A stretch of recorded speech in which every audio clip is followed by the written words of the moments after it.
Hello friends, जागरणजोश.com के इस video में आप सभी का स्वागत है। मैं हूं सैयद सोबान।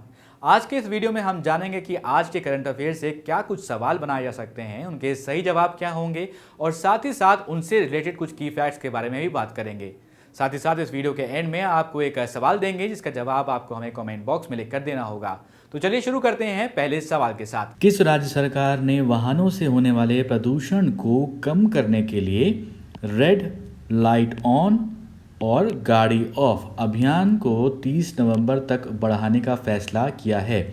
इस अभियान के बारे में हम दोस्तों पहले भी बात कर चुके हैं और इसका सही जवाब है दिल्ली। तो ये दिल्ली सरकार की तरफ से एक अभियान चलाया जा रहा है, उसको बढ़ा दिया गया है 30 नवंबर तक। तो इस अभियान का नाम क्या है दोस्तों? इस अभियान का नाम है रेड लाइट ऑन गाड़ी ऑफ। इसका मतलब जो ट्रैफिक सिग्नल्स हैं वहाँ पर जैसे ही रेड लाइट होती है वहाँ पर आपको अपनी गाड़ी को बंद कर देना है। ऐसा प्रदूषण से जो है बचने के लिए एक अभियान की शुरुआत करी गई है। तो दोस्तों आपको बता दें कि दिल्ली सरकार ने वाहनों से होने वाले प्रदूषण को कम करने के लिए ये अभियान की शुरुआत करी है। इस अभियान को 30 नवंबर तक बढ़ाने का फैसला लिया गया है। अब दिल्ली के जो मुख्यमंत्री हैं अरविंद केजरीवाल ने उन्होंने 21 अक्टूबर को इस अभियान की शुरुआत करते हुए कहा था कि यदि शहर में 10 लाख वाहन भी इस अभियान में शामिल हो जाते हैं तो एक वर्ष में PM10 जो स्तर होता है उसको 1.5 टन और PM2.5 को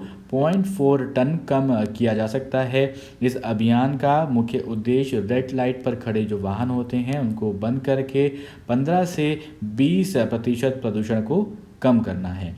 अब बढ़ते हैं दोस्तों अपने अगले सवाल की तरफ। सवाल है दोस्तों कि हाल ही में किस देश के प्रिंस खलीफा बिन सलमान अल खलीफा का 84 वर्ष की उम्र में निधन हो गया?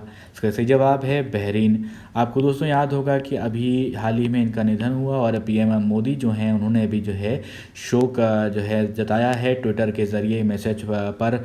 और आपको बता दें दोस्तों कि बहरीन के प्रधानमंत्री खलीफा बिन सलमान अल खलीफा 11 नवंबर 2020 को उनका निधन हुआ। वो 84 वर्ष के थे। 24 नवंबर 1935 को जन्मे शेख खलीफा बहरीन के शाही परिवार से थे।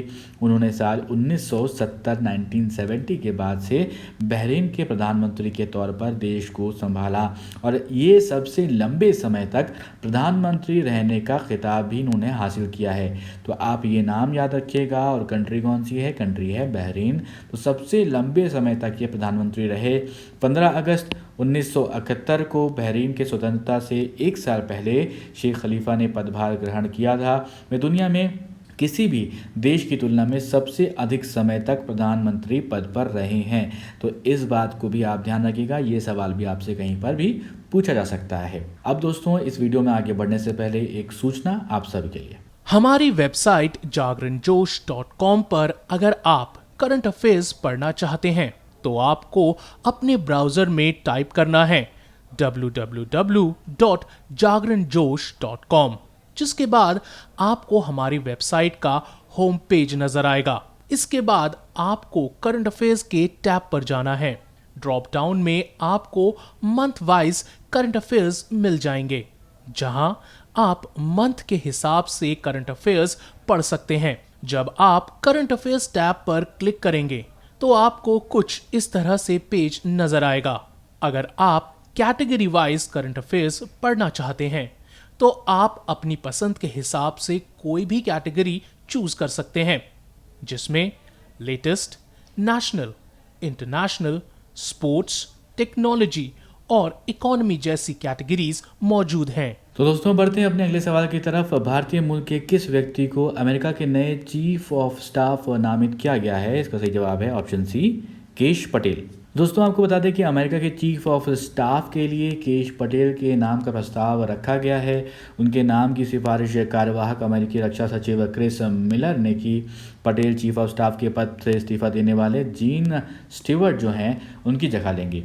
केश पटेल वर्तमान में राष्ट्रीय सुरक्षा परिषद के सदस्य हैं। डोनाल्ड ट्रंप ने एक दिन पहले रक्षा सचिव मार्क एस्पर को बर्खास्त कर दिया था। गश्य प्रमोद पटेल का लोकप्रिय नाम केश पटेल है और उन्होंने आतंकरोधी राष्ट्रीय सुरक्षा से जुड़ी कई संवेदनशील पदों पर काम किया है। अब बढ़ते हैं दोस्तों अपने अगले सवाल की तरफ। विश्व निमोनिया दिवस निम्न में से किस दिन मनाया जाता है? इसका सही जवाब है 12 नवंबर। तो प्रतिवर्ष 12 नवंबर को विश्व निमोनिया दिवस मनाया जाता है। निमोनिया के बारे में जागरूकता फैलाने के उद्देश्य से विश्व निमोनिया दिवस को मनाया जाता है। इस दिन को मनाने की शुरुआत संयुक्त राष्ट्र यानी यूएन के द्वारा 12 नवंबर 2009 को की गई। इसका मुख्य उद्देश्य विश्व भर में लोगों के बीच निमोनिया के प्रति जागरूकता फैलाना है। सर्दी के मौसम में बढ़ती ठंड से निमोनिया होने का खतरा बढ़ जाता है।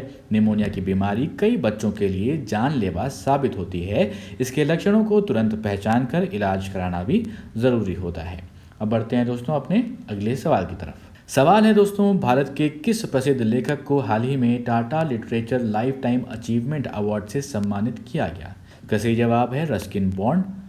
दोस्तों आपको बता दें कि भारत के प्रसिद्ध लेखक रस्किन बॉन्ड को Tata literature life time achievement award 2020 से सम्मानित किया गया है। उनके पास बच्चों और वयस्कों के लिए अलग अलग शैलियों में लिखी गई लगभग 100 किताबें हैं। उनके करीब उसका अनुभव है उनके पास।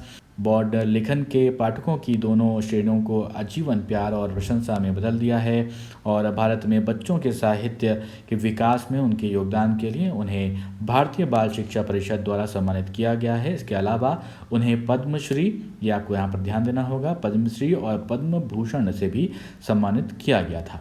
अब बढ़ते हैं दोस्तों अपने अगले सवाल की तरफ। हाल ही में किस देश ने दुनिया के पहले 6G एक्सपेरिमेंटल उपग्रह का अंतरिक्ष में उसको भेजा है? तो उसका जो सही जवाब है वो है चीन। तो आपको बता दें दोस्तों कि चीन ने दुनिया के पहले 6G उपग्रह को लॉन्च किया है।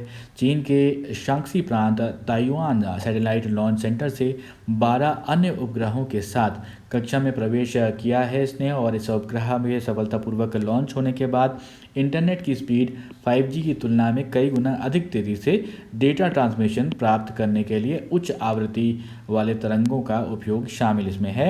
और ये उपग्रह में प्रौद्योगिकी भी है जो फसल आपदा निगरानी और जंगल की आग की रोकथाम के लिए खासा उपयोगी साबित होगा।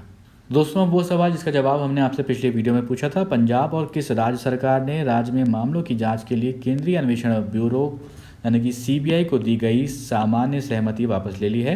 इसका सही जवाब है ऑप्शन डी, झारखंड। पंजाब और झारखंड सरकार ने राज्य में मामलों की जांच के लिए केंद्रीय अन्वेषण ब्यूरो को दी गई सामान्य सहमति वापस ले ली है। आम सहमति को वापस लेने का अर्थ है कि अब केंद्रीय अन्वेषण ब्यूरो बिना किसी अपूर्व अनुमति के दोनों राज्यों में किसी भी प्रकार की जांच नहीं कर सकता है। इस निर्णय के साथ पंजाब और झारखंड अन्य 8 राज्यों की सूची में शामिल हो गए हैं जिन्होंने CBI को जांच के लिए दी गई अपनी आम सहमति वापस लेने का निर्णय लिया है। इससे पूर्व केरल, महाराष्ट्र, पश्चिम बंगाल, राजस्थान और छत्तीसगढ़ भी CBI को दी गई अपनी आम सहमति वापस ले चुके हैं। अब दोस्तों एक सवाल आपके लिए जिसका जवाब आपको हमें कमेंट बॉक्स में लिखकर देना होगा। सवाल है, भारत और मालदीव के बीच विदेश सचिव हर्षवर्धन श्रृंगला की मालदीव यात्रा के दौरान कितने समझौतों पर हस्ताक्षर किए गए हैं? आपके ऑप्शंस हैं 7 समझौते, 8 समझौते, 4 या फिर 3 समझौते। आप अपने जवाब हमें कमेंट बॉक्स में लिखकर बताइए।